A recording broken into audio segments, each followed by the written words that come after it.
Super cool if this is your first night. You missed out last week, but hey, we've got another night next week as well, and it's been really cool. We've done these relationship nights before in the years past where it's just been one night where we've dove in about a million different things. So it's gonna be awesome that we are kind of dividing these out and really getting specific, talking about relationships. So tonight is gonna be about dating, really nice and fun. We've got Brian Saylor, our campus pastor, coming up here to give us a message in a little bit. And even later on, his wife Katie's gonna be joining him up here, and they're gonna do some question and answer portion as well. So be thinking through questions as they're up here and chatting with you guys. And speaking of, there's gonna be a slide up here in a second that's gonna show you some ways to get connected here. You see this texting service, and guys, pay attention to this because, like I said, there's a question and answer that's gonna be coming up. That is how you're gonna submit your questions later on. So you're gonna wanna sign up for that texting service, text 2030 to that number, and then that is also where you're gonna submit your questions, all right? So don't miss that. That's where we're gonna do that for the question and answer. But also, you should just do it anyways, because that's the way you get connected and get info for all the different events that we do with 2030, whether that's we go hang out at a brewery, or we meet here in this room, or whatever it might look like. You guys wanna know what's going on. So either text that number, or you can connect on Instagram, Facebook. There's a lot of different ways and a lot of different things coming up. Like we said again, next week we will have our last night of this relationship series, where we're gonna be talking about marriage. We're gonna have Keith Burney and his wife Jamoke up here, and they're gonna be speaking to us. Yeah, they are awesome, and they have come and spoke at relationship nights in the past. They're incredible, have so much wisdom. So you're not gonna wanna miss that next week. But then once we get into next month, we'll be back to our normal rotation of once a month meeting in this room. We're gonna have Dot come and give a message. We're gonna have some worship. So go ahead and make sure you mark your calendars for, I'm gonna make sure I got the right date as I said, March 11th. Mark your calendars to make sure that you're back here in this space so we can join together in some time to worship and continue to grow together there. But yeah, you want to make sure you sign up for these things and stay connected with us because, y'all, 2030, if you haven't been here before, maybe you're new or just have come a couple times and have been invited with some of your friends, this is just a place for anybody in their 20s and 30s, whether you're single, you're dating, you're engaged, wherever you might be in life. This is just a great opportunity for you to come and connect with some people going through those same things together, so that we can grow and get to know the Lord better as we go through life. So in order to do that, we want to start off the night by doing some questions at our tables, taking some time to connect together with some of the people that are sitting around you. So we've got 3 questions up here. Introduce yourself, and then go to the questions. The second question, if you attended last week, what was one thing you learned? And then if this is your first week, what are you hoping to gain from relationship nights, and why is that important to you? So take some time to just get to know some of the people around y'all, and then Brian's gonna come up here in just a little bit, and we'll keep going through this night. So y'all do that now. For coming out for week 2 of our learning community on singleness, dating, engagement, marriage, all things relationships for 2030. Are you guys excited to be here tonight? We ready? Okay. I feel like a very medium amount of excitement is what I sense from that. And that's awesome. I would love to just open up our time if you would allow it in prayer. And if you wouldn't, I am still going to pray. And then we'll dive in. God, we are grateful for tonight.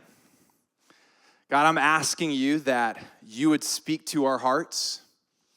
Just the amazing group of individuals in this room right now just shows me that there is hunger for you and hunger for your wisdom. And so I just pray that you would speak through me. I don't think anybody here needs Brian's opinions, but we do need your heart. And so I pray that you would speak to us. In Jesus' name I pray, amen. Just as a reminder, we are gonna do Q&A at the end of this thing. I believe there is the number on the screen there. And so as we're talking tonight, if you have a question that you want us to answer, please text it in. And I will tell you, very special guest that is going to be joining us for Q&A tonight. Hint, my favorite person in the world is going to be here. And so that's pretty exciting. So I moved here from Central Florida, and in Central Florida, there are really two things that the Melbourne, Orlando area is known for. Number one is Disney. Any Disney people in the room? There's always a few Disney people in the room. You guys are like, I love it. Yeah. And then number two is rocket launches. I have a picture here of my son watching a rocket launch. This is right across the river from Kennedy Space Center. And right now in Melbourne and in Cocoa Beach area, pretty much 2-3 times a week, they are firing off rockets. Before Elon Musk started slashing the federal budget, he was building rockets with SpaceX. And so SpaceX is firing off rockets. Blue Origin, Jeff Bezos is firing off rockets. You name a rich guy, they're building and firing off rockets.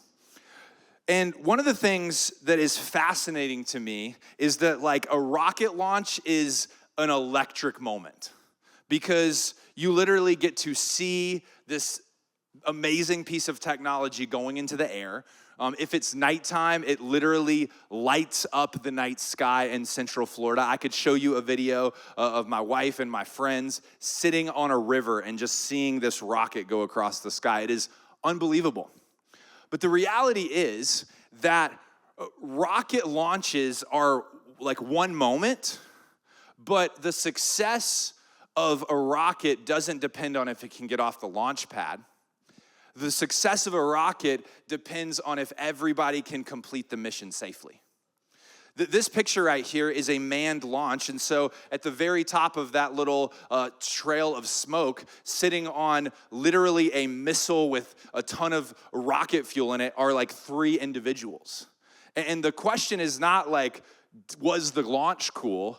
The question was like, will they be able to do everything they need to do in space and get back down to Earth? Now, kind of as a flip side, I personally, we've launched some little bottle rockets with my sons. And when you launch a bottle rocket, it's all about the launch. It's like, how cool can it be when it gets up in the air? And once it reaches the height, it doesn't really matter. I think a lot of times when we start thinking about dating and relationships and marriage, we're thinking about the launch. Like we're thinking about the wedding, we're thinking about the honeymoon, we're thinking about falling in love and dating and the beautiful things. And in fact, actually that is what Hollywood and what most movies get us to. They get us to happily ever after. Everything happens, you meet the person, you go through the hurdle, you overcome the hurdle, you fall in love, and you're launched happily ever after. But I'll be honest, like I am not here to tell you how to launch. And I don't believe that the goal of tonight is for me to tell you how to find a hot date, a hot boyfriend or girlfriend, or a hot spouse. Although, if that is what you desire, I'll pray that for you. My goal is, man, a rocket launch is successful if everybody completes the mission safely. And so my heart for us is that you would complete the mission that God has for your life. And my heart is that if God leads you to be married, that you and your spouse would complete the mission that God has for you. And I think if we start with that end in mind, it changes how we build the rocket. And it changes the intentionality. We're not just trying to have a cool launch. We're trying to accomplish the mission. So last week we discussed that the way that our culture is doing dating is broken. Like we're not doing it well, not calling anybody out here specifically, but just saying the pond we're all swimming in, the river we're all swimming in, like it's broken and we got to do something new. And God specializes in renewal. God specializes in doing a new thing. So we're praying that God gives us a new vision for 20s and 30s at Forest Hill, for dating and for singleness and for marriage. And I said last week, godly singles can change the world. And godly singles lead to godly dating and lead to godly engagement and lead to godly marriage. And so that is the goal. Last week, we discussed singleness and really the mindset to approach singleness. And we talked about we don't want to have a medicating mindset. We want to have a renewal mindset. We don't want to have a curation mindset. We want to have a curiosity and compassion mindset. We don't want to have a self-fulfillment mindset. We want to have a community mindset. So that's what we talked about last week. This week, we are going to talk about moving from singleness into dating successfully, but with the end in mind that we're wanting to ultimately fulfill what God has for us. So I want to start with a passage of scripture.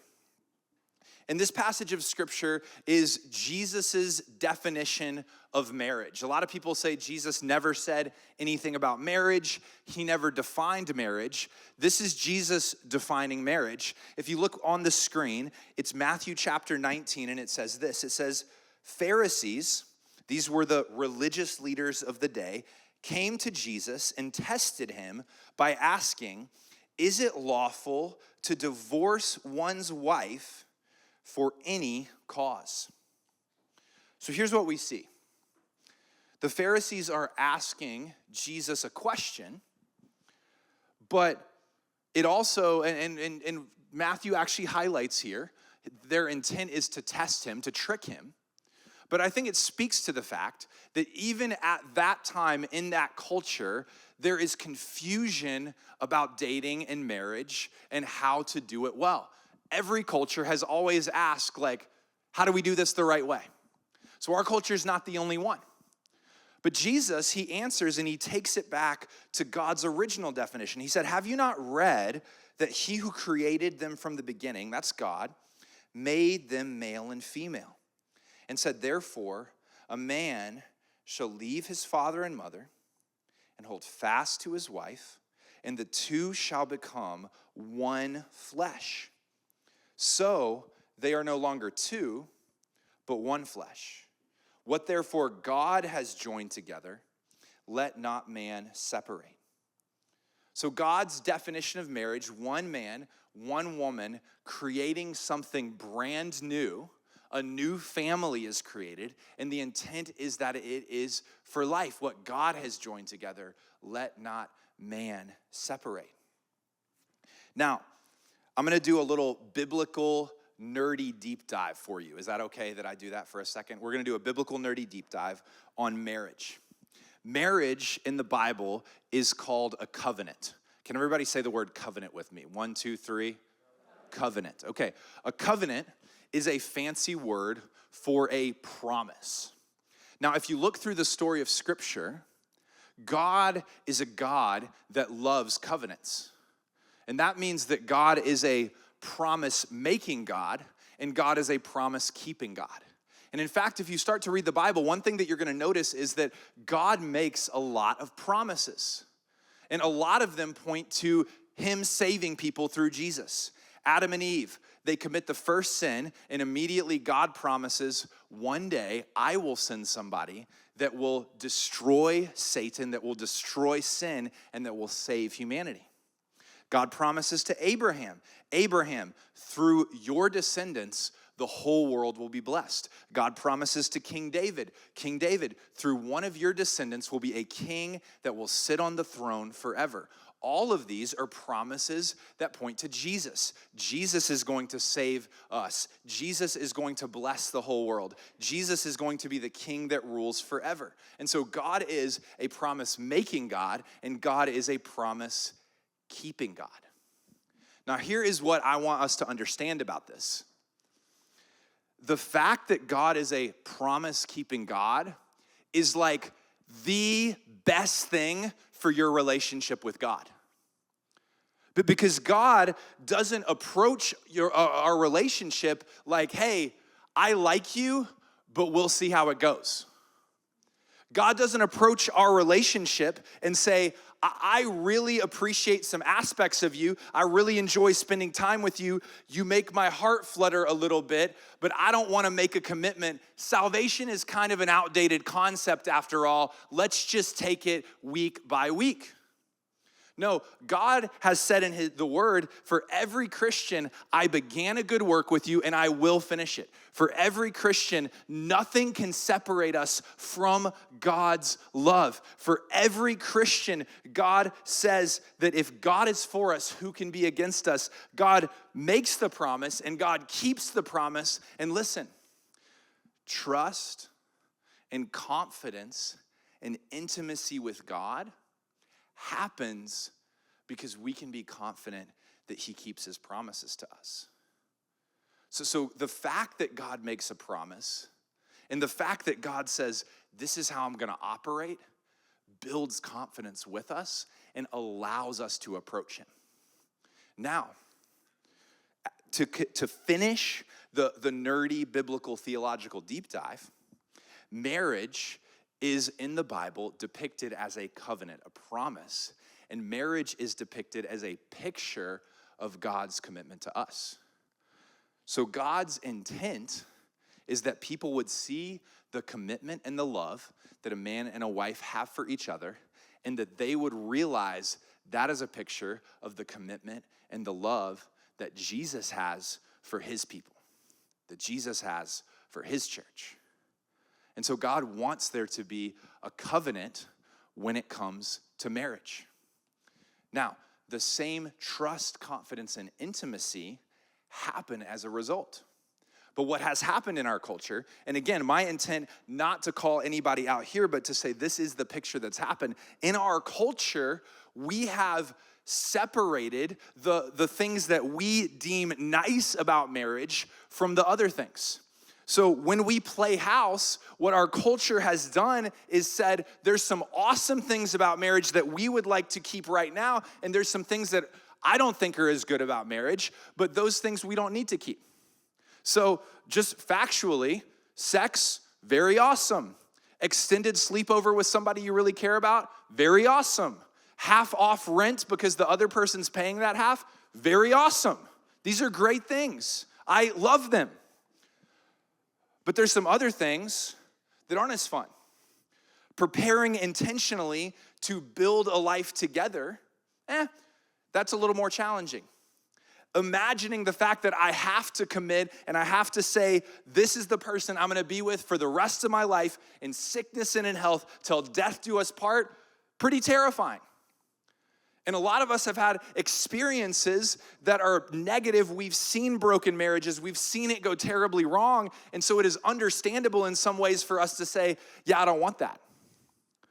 But what I need us to understand is that God's design, God's perfect picture that humans have distorted and that sin has distorted, God's perfect picture is that the covenant, the promise, is where the trust and the intimacy grow. The great Tim and Kathy Keller say it like this: a covenant relationship is not just intimate despite being legal, it is a relationship that is more intimate because it is legal. The commitment, the covenant that you have made together is actually the trusting place that you build upon.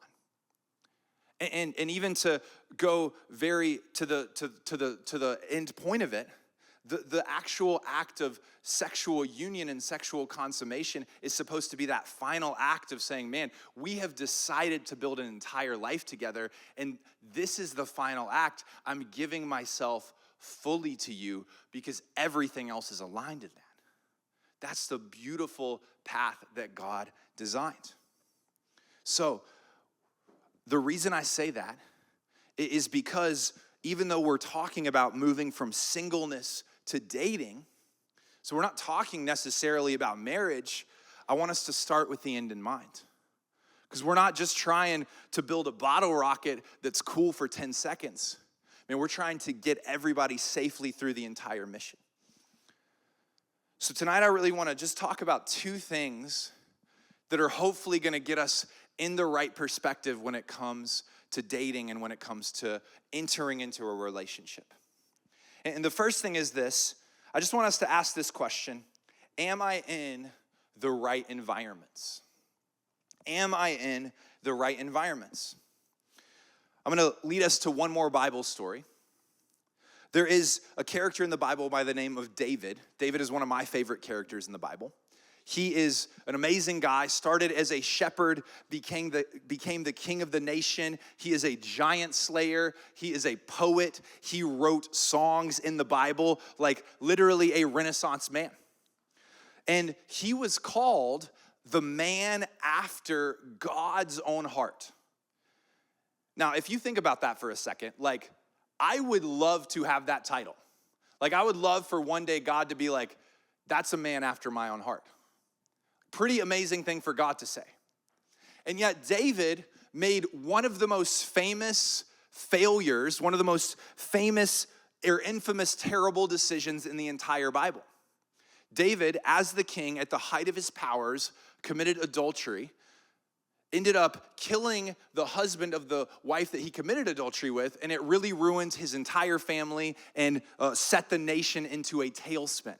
So terrible thing that happened. This is the story that I'm gonna tell you about how this happened. I want you to look with me, 2 Samuel chapter 11 on the screen. It says, in the spring of the year, the time when kings go out to battle, David sent Joab, that was his general, and his servants with him and all Israel.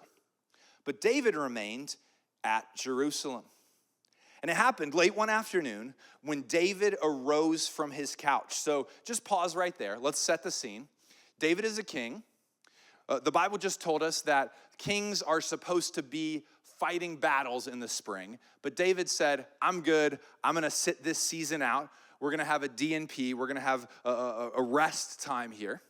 And so he sent everybody else to go out and to fight the battles, and he stayed home. And we just learned that David did something that I think we can all relate to. He said late one afternoon, David arose from his couch. He has spent the entire day on his couch. Like, David has done the ancient Hebrew version of just brain rot. He's in Love is Blind season 6. He's already had Netflix flash up the "Are you still watching?" And he's like, yes, I'm still watching. And so he gets up off his couch and he walks out. We're back to the Bible now. And he was walking on the roof of the king's house, and he saw from the roof a woman bathing.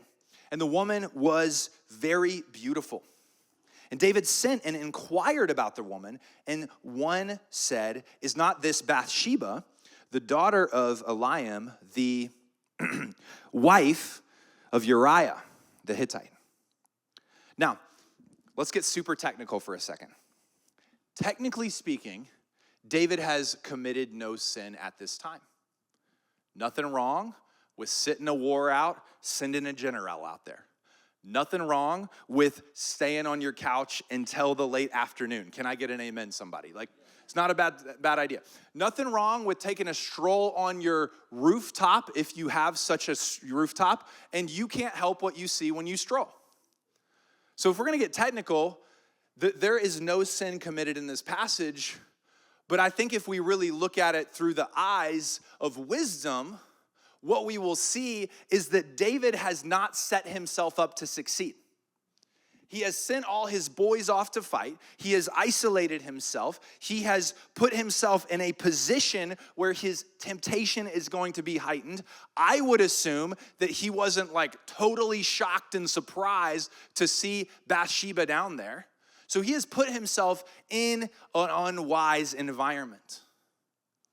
Now, the story of David encourages me.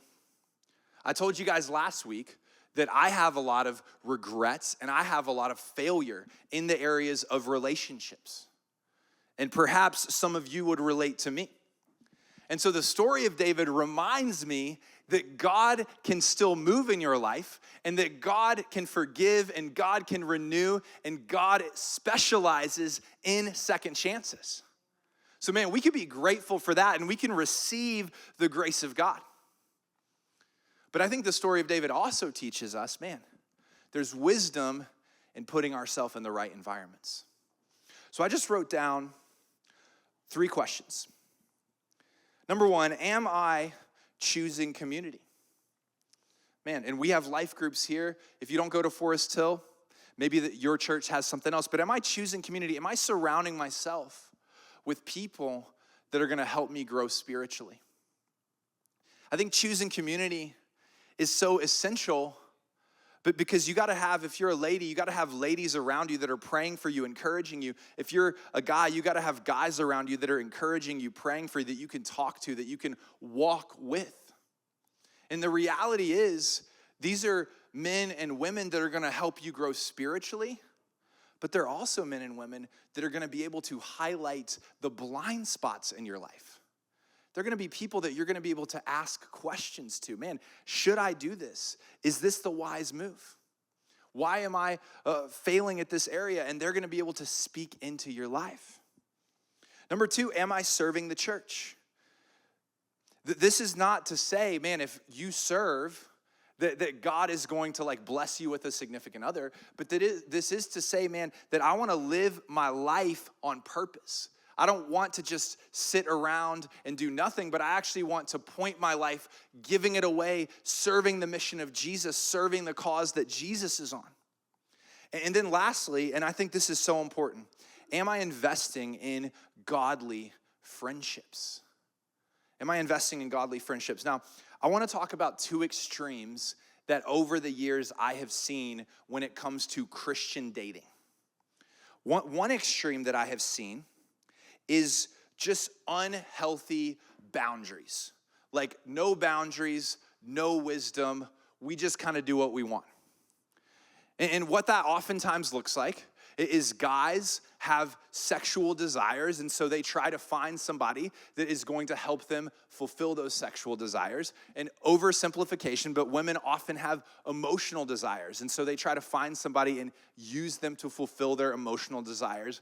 No real wisdom, no real framework for how to move forward, and really no real intention of building something healthy and lasting. It's just, man, I have a need right now, and I want to fulfill that need irregardless of what is really going to happen with the fallout of that.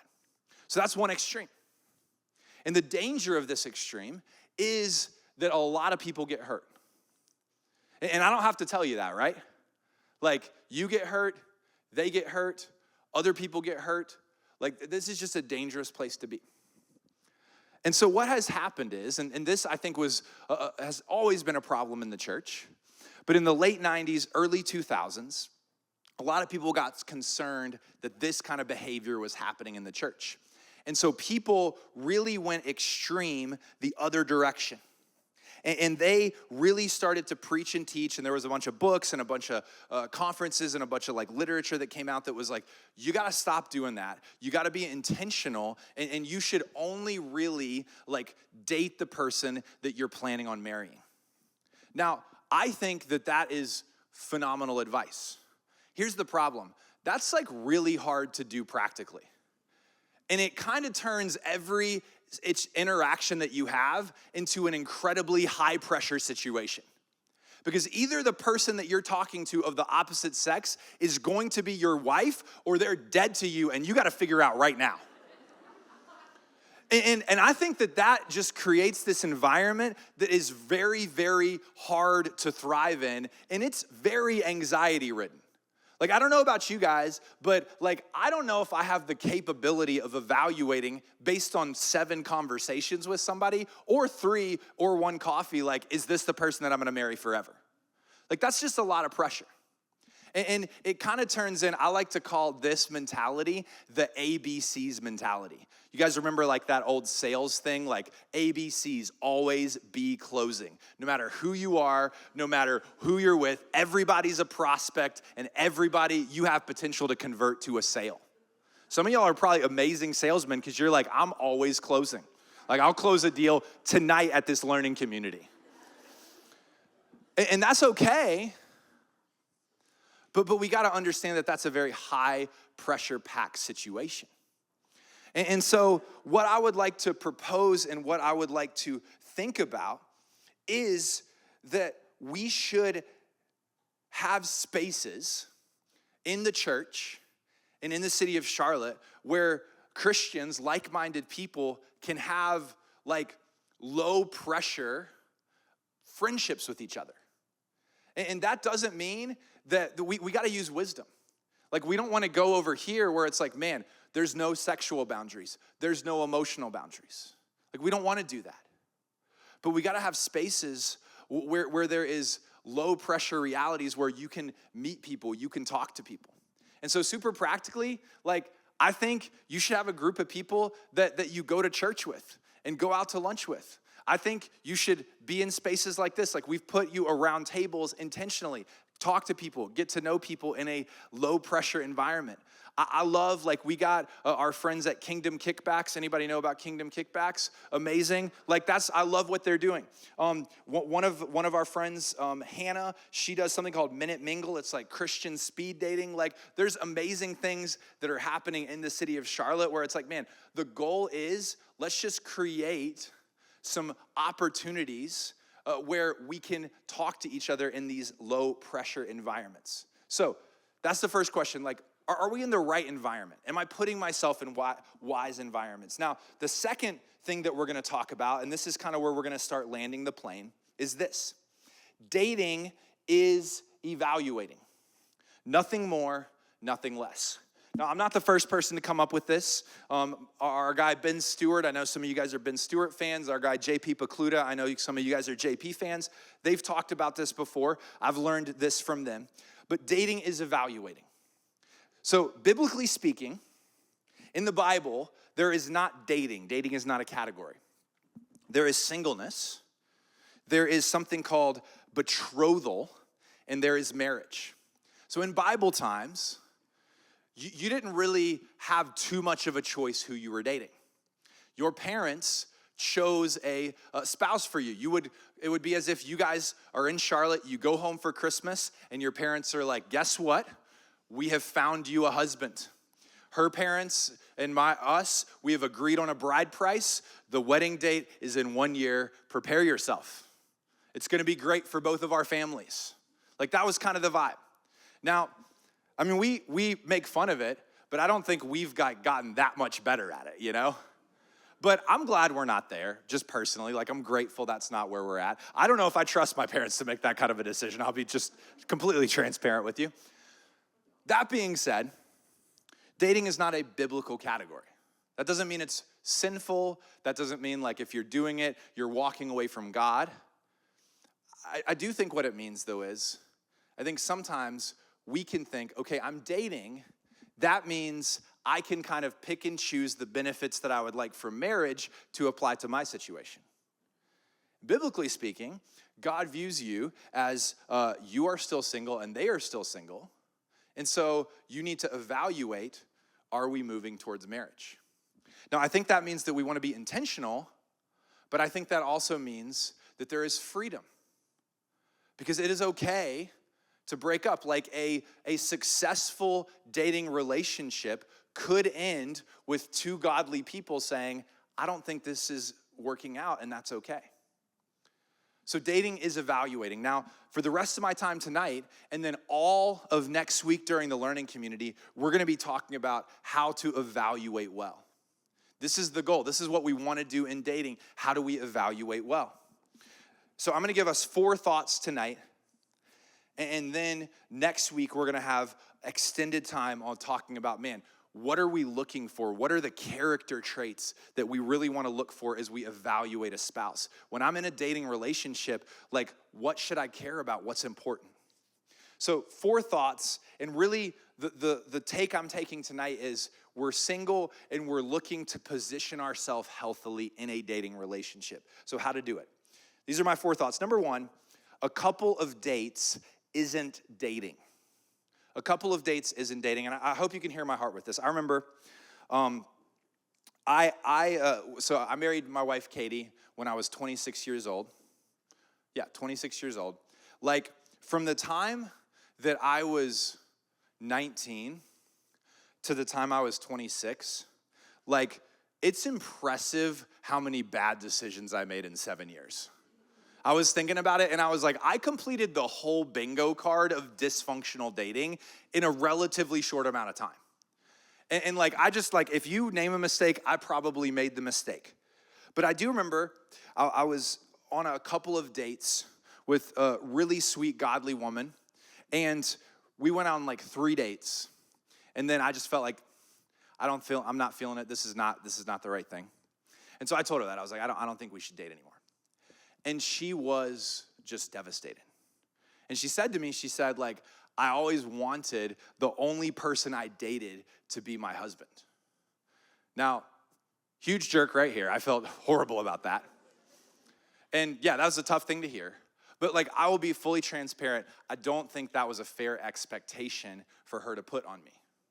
Now, I'm not saying I did everything right in every situation, but that was an unfair expectation for her to put on me. And it was an unhealthy expectation to put on herself. And so I'm just simply saying by a couple dates isn't dating. Here's what I'm saying. I'm not advocating that we play house. I'm not advocating that you go on 20 dates and there's no clarity. I'm not advocating that you go on 20 dates with someone that you're not interested in, but you just feel bad and you don't know how to break it to them. It's not what I'm saying. What I am saying is, like, it's okay to get to know somebody without feeling like it's pre-engagement. Like, it's okay to say yes to one coffee if you don't 100% feel confident you're gonna marry them. And in fact, what I would suggest is, man, like if somebody walks up to you and they ask you out and you're like, it's not happening. Like, don't lead them on. Just say, man, I really appreciate that. I'm not interested in doing that right now. But if you feel like there's a chance, like, honor it enough to go on a coffee date. Don't go to the mountains with them. You know, like, don't plan a weekend getaway in the snow coming up here this weekend. Go to coffee. So I say that to say, just relax and enjoy the process as much as possible. I know it's anxiety-ridden. I know there's a ton of pressure. I know you want to do it the right way. So as best as possible, I'm just giving you permission to relax and just enjoy the process. Let it come to you a little bit. The second way to evaluate well is this: clarity is kindness. Clarity is kindness. Once again, I did not come up with this, but I think it's really important. So I will speak to the guys first. Guys, I encourage you to communicate your intentions. And I encourage you to say something that is clear enough that you are not just saying, like, do you want to hang out? But also, like, chill enough that you're not, like, asking, like, hey, I would love to have your dad's number. Something in the middle is what I would suggest. Clearly communicate, like, I would like to get to know you. Like, we have been going out to lunch with a group of friends after church. I would love to take you to a coffee, buy you a coffee, and just get to know you a little bit more. If you aren't feeling it after that, just say, hey, you're awesome. It's been great getting to know you. I do not want to pursue this any further. Something of that nature. You don't have to make up something. Just say, I'm not interested in pursuing this any further. Ladies, here's my thought. At some point, ladies, in the evaluation process, you're going to want to evaluate, is this guy godly enough to be a spiritual leader in my life? That being said, I think it's okay to indicate your interest in a guy. Like, if somebody is like, if you're like, man, this guy's awesome, I think it's okay to figure out a way to let him know that. And sometimes guys really miss cues, like, you know, like, guys don't read the situation properly all the time. And so you guys figure that out. But, you know, if you want to say, like, man, I don't know if that's a good idea. Maybe Katie can come up here during Q&A and help me with that one. Just, it's okay to communicate to someone in a godly way that you're interested in them. But if you are not interested in them, it's okay to clearly communicate that as well. If somebody asks you out, like, please honor the fact that that was a big deal to them. That wasn't easy. Like, that's like, man, that takes a lot of courage to do that in the right way. So please honor that. But if you're 100% not interested, just say, thank you so much. I'm not interested in this time. And make it very clear. I'm not interested, but thank you. If you are interested, go out. And at some point, if you're like, man, I want to continue, like, just keep the clarity high. Keep the communication high. Try to continue to communicate, like, this is where we're going. What I'm saying with this is, we don't want to ghost. We don't want to send random, vague signals. We don't want to send mixed signals. And we don't want to have 2 or 3 things going because we want to feel better about ourselves. We want to be clear because clarity is kindness. Number 3 is guard your heart and guard their heart. Guard your heart and guard their heart. There's a powerful verse in the book of Proverbs, and it says this: above all else, guard your heart, for everything you do flows from it. So I would say it's pretty strong when the Bible, which is full of a lot of commands, a lot of advice, says the most important thing, like if you don't have anything else, if you don't listen to anything else I say, listen to this: above all else, guard your heart. And so when you're in a friendship with somebody, when you're in a dating relationship with somebody, you have your heart that you're wanting to protect, and you have their heart that you're wanting to protect. And the reason is what? We're not trying to just build a cool bottle rocket. We are trying to build a rocket that's going to get us all safely accomplishing the mission. So I want to have a marriage that's a covenant. I want to have a marriage that lasts. I want to have a marriage that is godly and where there is powerful impact for the kingdom because of my marriage. So that's where I'm headed. And so in order to start, I want to be in a place where I have a clear head to properly evaluate that. And so I think clear communication. I think not allowing sex to enter into the picture because that is going to cloud your judgment. And I think really evaluating, man, is this the type of person that I want to spend the rest of my life with? And like I said, next week, we're really going to be looking at those evaluation processes. And then the last one is this: the same church test. The same church test. Here's what I mean by that. My hope and my prayer would be that as you're entering a dating relationship, that you would say, I want to treat this person so well and so honoring that if we break up, we can still go to the same church. I think that would be an awesome, awesome goal. Now listen, if you've been dating for 2 years and it's really sad, I get it. But if you've had 3 dates with somebody, I would hope that both of you were honoring enough to each other that it wouldn't be awkward to look across the aisle and see the other one raising their hand to worship Jesus. And so that would be my encouragement. We're starting off with the end in mind, so we're putting ourselves in the right environments, and we're evaluating. And we're evaluating well by a couple dates is not dating. Clarity is kindness. We're going to guard their heart and our heart, and we want to apply that mentality, the same church test. Now, here's how we're going to close. I'm going to put up a picture of myself and my beautiful wife, Katie. This was almost 10 years ago. I think that she looks more beautiful today than she does then. And I see myself and think that guy was 15 pounds lighter than I am, and I would love to get back to that. But man, I want you to hear this. I feel so blessed and I feel so unworthy to have an amazing marriage. Because I think about all the foolish things I did and all the dumb advice, everything I said in here that I just didn't follow for years. And I want to end with this because I do want you to hear this. I think it's very essential that we follow God's wisdom. But I think something more powerful than our actions is God's grace and God's goodness in our lives. And I want you to know that whatever your bio is, I know we just talked about our bio, but we also have the bio that's in our hearts and in our heads that we don't like talking about. The failures, the sin, the shame, we all have that. And what I want you to know is God is bigger than that God can bring redemption into your story. And the beautiful part of that redemption is that he invites you into a relationship with him. But I just want to hear you, that you're not disqualified. You're not on option B or option C of your life based on something that happened in the past, that God is bigger than that, and he is writing a beautiful story of redemption. And he wants to write a beautiful story of redemption in your life.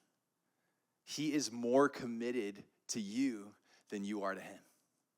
And he is committed to seeing you through.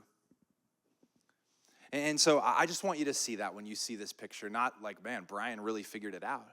But man, like, God can work it out for an idiot like me. And I also want you to see that one of the things that I did learn, one of the few things I did right, was as me and Katie started dating, I really started to take prayer seriously. And I know we think prayer is important, but I just want to encourage you, like, don't underestimate the power of prayer and praying specifically for God to guide you in this situation. Like, surround yourself with the right people, put yourself in the right environments, but pray. Ask God to provide and ask God to guide. Like, I really believe it. I'm old school. I just believe God answers prayer. I believe he listens, and I believe he answers. He doesn't always do it at the time that we want, but I believe he hears us, and I believe he's faithful. So let me pray, and then we'll have a short time in our discussion groups. God, I thank you for my friends. I'm going to pray again here at the end of our time, but I do pray that you would speak to our hearts. I pray that even during this time that we would share and encourage each other, and we thank you. In Jesus' name we pray, amen. So 2 housekeeping things. We're going to take the next 7 to 10 minutes and just debrief some of the things we talked about. I have some discussion questions up here. I tried to keep them a little lighter since it's a mixed group, but feel free to talk about a couple of these discussion questions. Don't forget, we're going to have a Q&A here in just a few moments. And Ellie Murphy, the amazing Ellie Murphy, answered questions. And listen, I think Ellie is amazing, but I brought up my favorite person in the entire world, my beautiful wife, Miss Katie Saylor. Give it up for Katie. We've been married for 9 years. She is from the city of Charlotte, and we have 2.8 kids. Got 2 in bed at our home, and we got 1 right there who's gonna come out at some point in the next 2 months, which is pretty exciting. Yeah, hopefully sooner. Yeah, so, Katie, are you ready for this? Okay.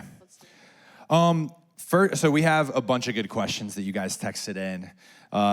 First one is this: how to navigate dating in friend groups. Like, I feel bad that I have a crush on a friend. Woo, it's real. Katie, what do you think? Okay, so let me give some context for this situation. I will give you a very Cliff Notes version of like how we ended up together. So we met in college. We were friends for many years, and he actually dated my best friend for like a year and a half. And so I told you I made some mistakes. I've done it all.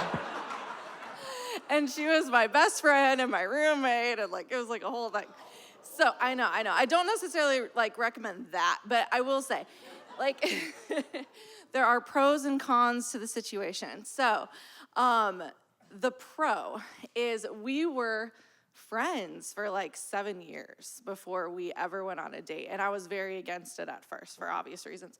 But like we built a really solid friendship. Like we really enjoyed being around each other. And I think that's something that like a lot of people miss is like, it's not just like you should have fun together. Like you should want to hang out. Like you should want to do things and like enjoy talking at the end of the day. And like we really had that before anything romantic like ever came into the picture. So and we're still that way. Like I love like just doing friend hangout things like with you. Like we really enjoy each other. And so that's a huge benefit of like dating a friend. The con is like, yeah, I mean, it can get messy, right? Like me and my best friend are no longer best friends. I don't regret that, but like, you know, there's like there's a thing. So I think you want to be wise about it. Like, I don't think you just do it flippantly.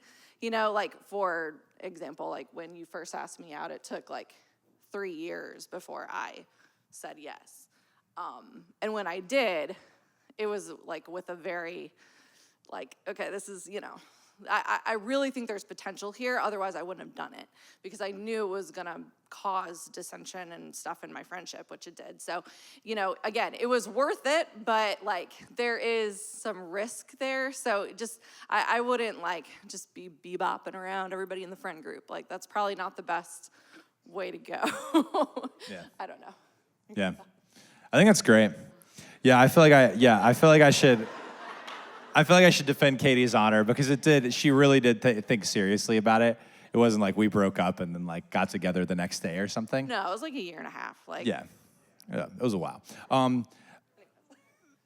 I also think too, like going back to kind of the original established thing that we talked about, which is like just like high communication and like guarding your heart as best as possible with it. Like, I do think the potential of like marrying someone that is a great friend to you, like I think you should want to marry your best friend. I really do.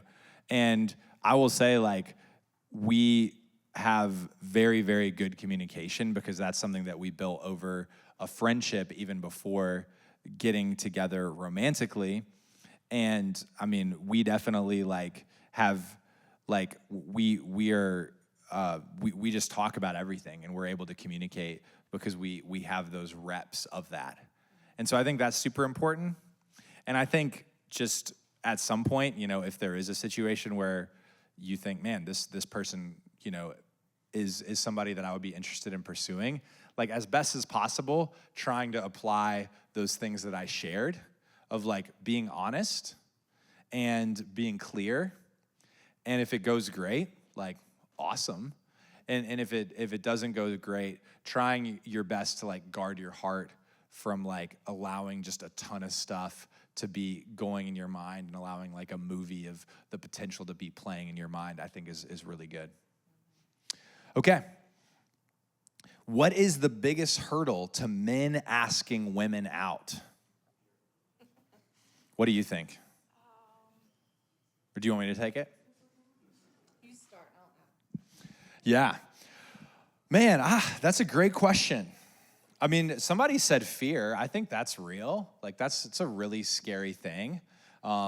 Being rejected like really stinks. So that's terrible. And I think there's also probably a little bit of a fear of like reputation or like just concern about those type of things. So I mean, I do think that's a big one is just the fear piece.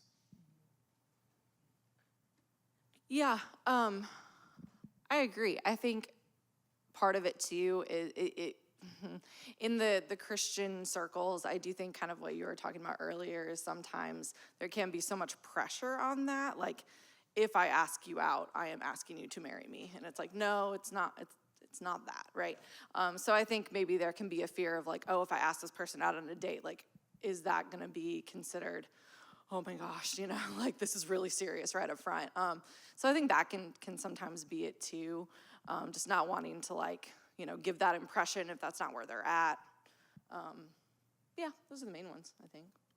Yeah, that's great. But men, I encourage you to do it. Mm-hmm. Like, be bold, be courageous, be prayerful.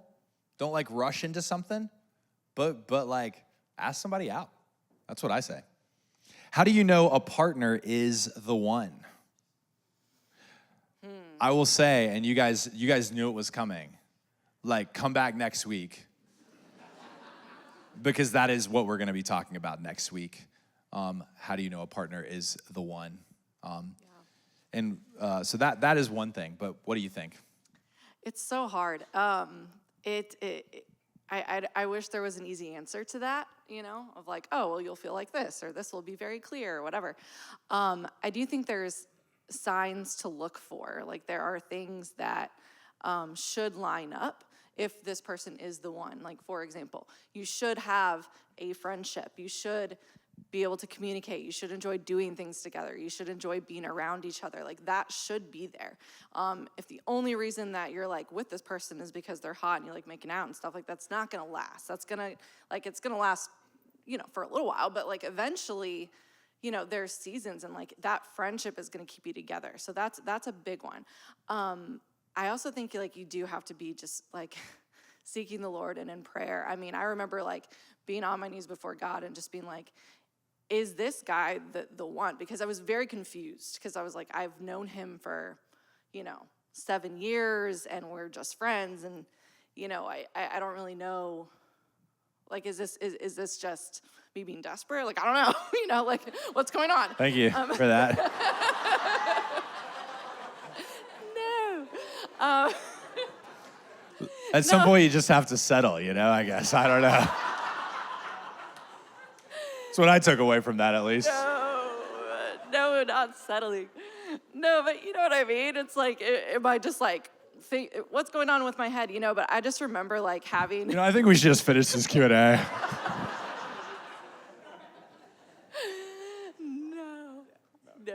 No, you're doing great. You're doing great. No, but yeah, I don't know. Like, marriage is a big deal, and it is hard to know, is this person the one, and just really being in prayer. And I just remember like asking the Lord, like, I need a peace about this. You know, I really need a peace about this. And I did. And there were some interesting things that happened just with other people in my life, speaking into my life as well. And that's another reason of being in community and having godly people, and just being like, you know, do you think this is right? And those people being like, I've been praying for you, and I think that this is a good match, and like, I think that you guys are great together for these reasons, and, you know, all these different things coming together. But not that there's gonna be the same formula for everybody either. It might be, you know, some people might be like, instantly you're just like, this is the person I want to marry, and that might happen. But for me, it took a little bit longer to kind of like really feel confident in that. But yeah, I would say those things, like, make sure that the friendship piece is there, make sure you're in community, and the people around you are also like saying, I think this is good. If you have everybody around you that's like, I don't think this guy's a good guy, like, that's a sign, like, he's probably not.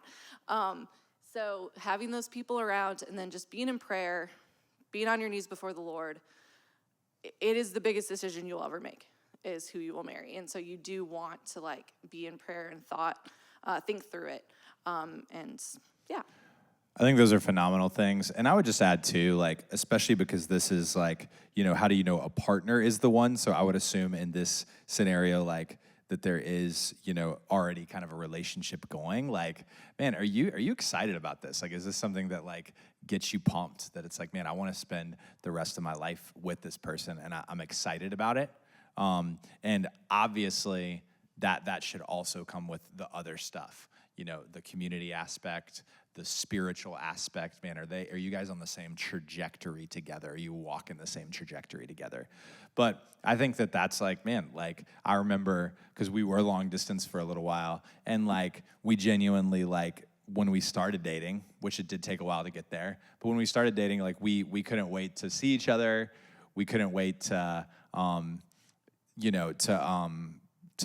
be together. We were counting down the days. Like, there should be an excitement there. I'm struggling with lust while being in a season of singleness. How do I get past this? That's super real. Thank you for whoever shared that. And I would assume that most people in here, if you're in a season of singleness, you're like, yeah, I get that. And so I just want to encourage you that, number one, that it's very challenging. So like, it's not an easy thing. But number two, it is a possible thing to accomplish with the power of God. And that actually feeling those feelings and experiencing that temptation shouldn't drive you away from God, but it's an invitation to walk closer to God, to experience the help of God, to experience the power of God. And so I really would just encourage you to as best as possible, like, be real and genuine with God about your temptation and about the struggle. Like it's not a sin to be tempted. It's a sin to give into that temptation. And then I also think to kind of go back to the environment piece, like the environment piece I think is huge with this. What are you feeding your mind? Like what is on the algorithm of your phone? Like, are you proud of it? Or are you like, man, I hope nobody sees this? What are you watching? What are you reading? Those things are really, really key to either like getting you worked up or focusing your attention back towards Christ.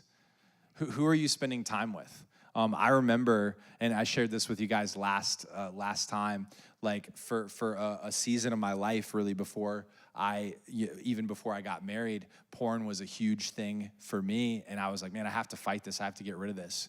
And so I got 3 guys around me that were friends of mine that loved Jesus, and we were all trying to fight this thing together. And we were like extremely transparent with each other. We were confessing. We were, when we were struggling, we were texting each other and saying, please pray for me. And so there's power in bringing that into the light. There's power in having other people around you that are encouraging you as well. What do you think? Yeah, and I mean, I don't think that's just like a guy thing.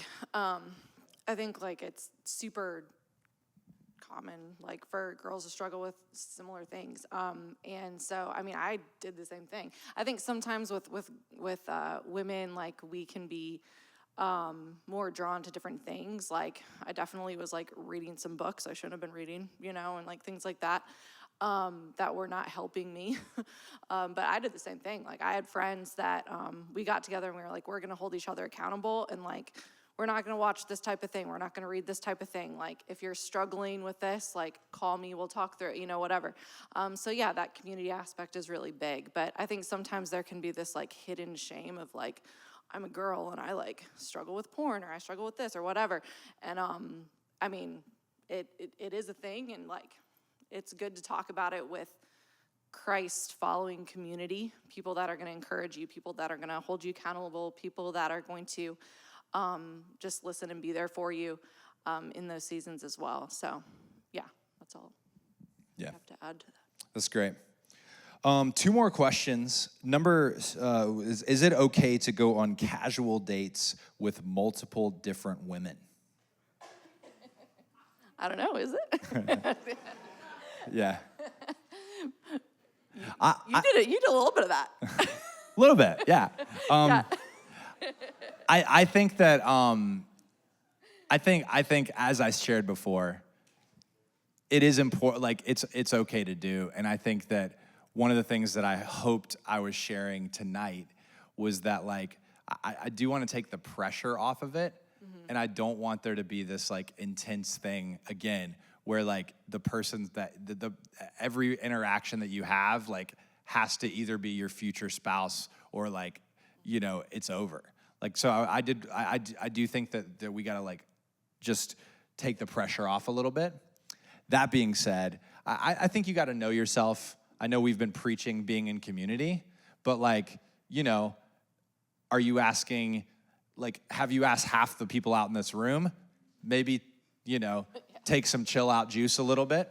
Why are you doing this? Yeah, Like, so yeah. What are your motives? Like, are you asking out multiple people because you're like, okay, well, there's these 2 girls, they're both really awesome, and like I'm really interested in getting to know both of them. I can see maybe potential with both of them. I don't know, and you like go out on a few coffee dates with either of them, and then you're like, yeah, this isn't really working out, but this like seems good. Like let's do that. That's fine. If you're like, I'm just trying to ask out like everybody that I think is like an 8 or higher, like that's probably not the best way to go. So, That's funny. Depends on like why you're doing what you're doing and how you're evaluating. But yeah. Last one. That was great. What is the balance between waiting on the Lord and going after what you really want? Or is it one or the other? Yeah.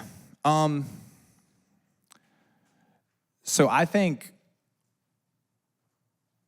that waiting on the Lord is ultimately like a posture of our heart where it's like, man, like I am ultimately focusing my attention and my heart on him. And he is the greatest priority of my life. He's the greatest treasure of my life. So that's the first thing. I think like, to me, it's really hard to exactly answer this question because there's so many different scenarios. But it's like, if you're in a season where like you have no choice but to wait, then like you have to wait. And like sometimes God just puts you in those seasons where it's like I really like I'm in community. I'm asking people what I could be doing. You know, I'm trying my best to serve the Lord, and it's like I just have to wait. And so if you're in that season, like wait on the Lord. I think maybe that would be the thing. And then if you're in a season where it's like, man, I feel like there's a clear step forward to take, then take the step. That's what I would say. And I think that really is as simple as I could think about it. Is I think God isn't trying to trick you. God rarely gives you the entire blueprint, but God oftentimes like shows you the next step to take. And so I would just say like, what is the next step? And if you are praying and if you're talking to your community and it seems like, man, like I'm taking all the steps I need to take, then wait on the Lord. And ultimately, one of the coolest experiences that I've ever had with God was in a season where I really felt like the wisest thing to do, because I just made a lot of dumb decisions, was like, man, I just have to like hit pause. I have to like, I'm trying this in my own path. I'm trying this on my own power and it's not working. Like, I just need to hit pause. So I hit pause and I was like, I'm just taking dating off the table for a season, not prescribing that for everybody, but that was what I think needed to happen for me. When I did that, like I really had a time where I really sought God and really had a radical time of encountering God. And Psalm 73, there's a passage in Psalm 73 that says, "Whom have I in heaven but you? There is no one on earth that I desire besides you." There's times where it's like, man, I only have God. But then when I realize that I only have God, that's when I realize I only need God. And so waiting on the Lord is that treasure of recognizing that like God is the great reward for us. So yeah, well, I hope this was helpful. I hope that you were encouraged by it. It's always fun to dive into the Q&A and get the practical stuff. I do want to just ask Katie to pray for us. And I love when Katie prays. And so I just want to ask her to just pray for everybody in this room and just the season that they're walking through as we wrap up week 2. Don't forget, next week is week 3. We got a special guest speaker coming out for week 3. And we will be talking specifically about, you're in a dating scenario, what are the things that you are looking for to really help you make a decision, is this person the one? So that's the key for week 3. Katie, would you pray for us?